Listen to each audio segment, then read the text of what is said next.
We're getting ready to make ready to go freezer meal meatballs by Pioneer Woman. In here I have 5 pounds of ground beef. We get our ground beef from 40 Creek Beef based out of Ardmore, Oklahoma. Then we have a cup and a half of plain breadcrumbs. Some of mine are panko because I had some panko that I needed to use up, and then the rest are just plain breadcrumbs. Some salt and pepper. Funny thing about my salt, I accidentally broke the lid yesterday. I was pretty sad about that. 4 large eggs, half a cup of milk, a quarter cup of heavy cream, some parsley. I don't know if it's as much parsley as she calls for. My parsley plants haven't rebounded since I used them last, and this is what I had. It's funny, it seems like every recipe I see here lately calls for red pepper flakes, and now I need 2 heaping tablespoons of a grainy mustard. This one is spicy brown, and I get to get in there and play with my food. Woohoo! This feels so weird, but I need to work it all together and mix it well, and then we are going to form it into balls. One thing that is invaluable in a kitchen are these half sheet trays. So many uses. Okay, so what we're going to do is we're going to line this tray with parchment paper, and then we are going to turn that meat into roughly 125 meatballs. Now, reading through the directions, she says 1 tablespoon portions. I measured my cookie scoop that is actually Pioneer Woman, and it is a 1 tablespoon cookie scoop. Now, this one doesn't, but if you look at a lot of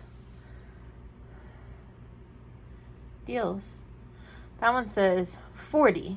What does that 40 mean? It also says 1.5 tablespoons. But what does that 40 stand for?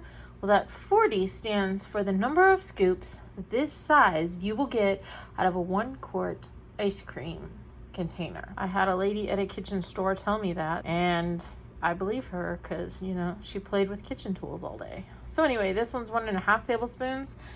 Maybe I want my meatballs a little bit bigger. I don't know. It says 1 tablespoon. We'll go with it this time.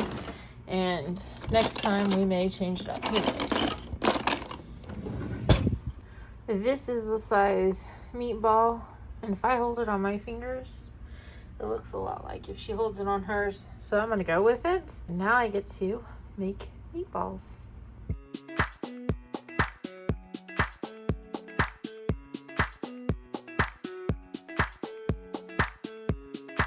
So my recipe was supposed to make 125 meatballs. I actually only made 100, so I'm probably have a few of these a little bit bigger than what she said, but that's okay. I still am going to wind up with 4 25 packs in the freezer, which she says 5, so not too bad. Also, she says to stick them in the freezer for 10 minutes and then cook them now. I don't have the time to cook them right this minute, so I'm going to stick them in the refrigerator overnight. The reason for sticking them in the freezer is to firm them up, and putting them in the refrigerator should help at least firm them up so that I can cook them tomorrow, but I just don't have the time to cook them tonight. So I did the mass bulk here, and then I'll finish it up tomorrow, so stay tuned.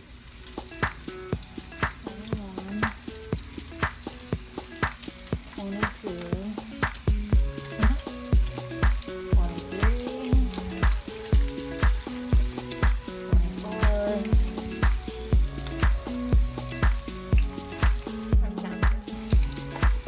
One batch. So apparently, from what Pioneer Woman says, you cook them and then you put them in the freezer cooked. So originally, when I started doing this, I figured you put the meatballs in the freezer raw, but you actually cook them first. Cook on all sides until they have great color and on the surface, and they are fully cooked inside, about 5 to 6 minutes total. So once they start to get color, then we will flip them around, and then you put them on a tray with parchment paper. You put them in the freezer for 30 minutes, and then you throw them in Ziploc bags and into the freezer. So that's what I'm working on. When you have a big skillet, it is very easy to get 25 meatballs in there. So I probably could have cooked both at the same time. I think that's a 13 and this is a 14, or maybe they're both 13. A little bit different shape, but love big cast iron skillets.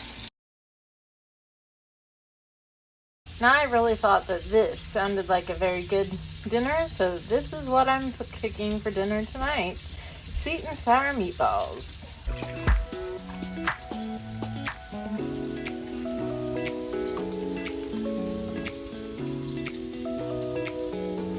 A little butter.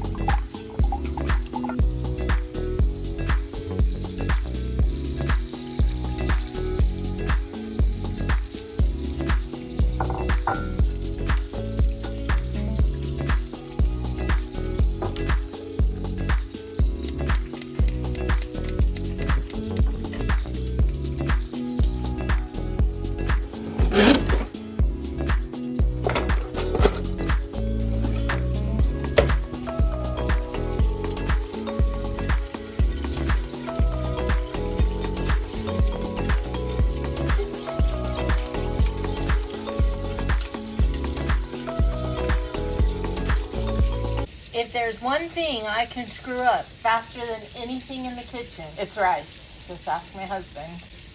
I don't know how many times I have burned rice. Add salt and butter to the boiling water.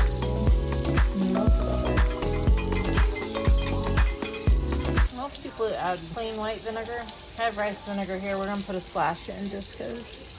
Don't take recipe lessons from me though on rice because I'll screw it up every time. So now we're going to add our cup of rice.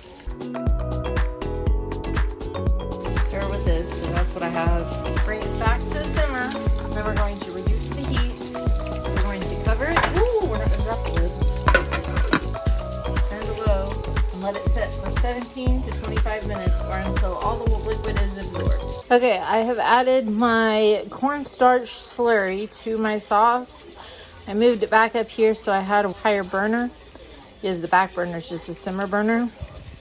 And now we're thickening the sauce. Once we thicken the sauce, then we're going to put the meatballs and let it sit for a little bit. So, woohoo, we're getting close to dinner. He got some hot sauce. We were looking for one flavor and we couldn't find it, so he's going with another. We need a couple dashes of hot sauce.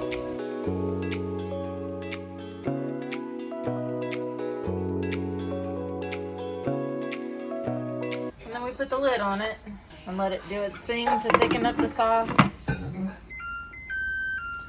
Okay, it's a moment of truth. Ooh, that's hot. Did I burn the rice?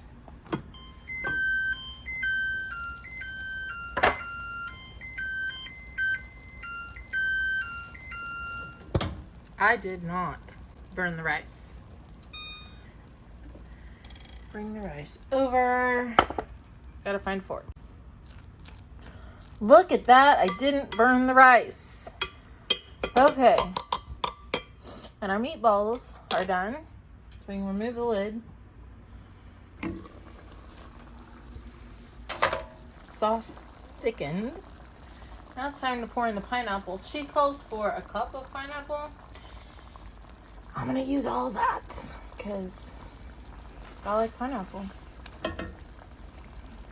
I was eating on some of it, so I don't like it's a whole can. Guess I'm gonna use my handy dandy whisk because I don't have green onions, so we're not putting green onions in. Oh wait, do I have green onions? Am?